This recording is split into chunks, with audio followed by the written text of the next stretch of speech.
8 o'clock on the dot. Let's get this job started. We just knocked on Andrew's door. We're going to meet with the customer, walk him through what the plan is. And behind me, I've already got Armando working, getting those sleeves under the sidewalks for us. The man with the machine. Got some good news for the homeowner.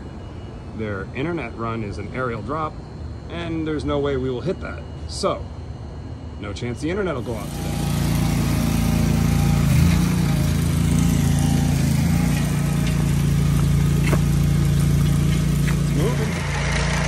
Since Armando's sleeving skills are so good, we're going to avoid trenching next to this tree right here by sleeving under the sidewalk right behind me, and then sleeving again right where Devon is working to come back into this area so that we can go back that direction.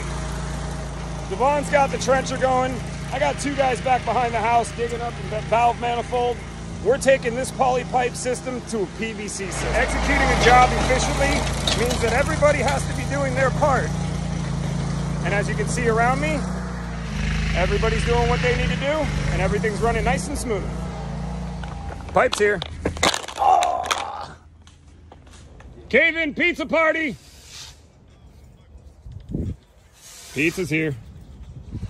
People count on us to be reliable, so we have to remain healthy so that we can get out to the job. We also count on our machines to be reliable, so cleaning them like what Devon's doing behind me keeps them dependable too. And with that, the zone is flushed.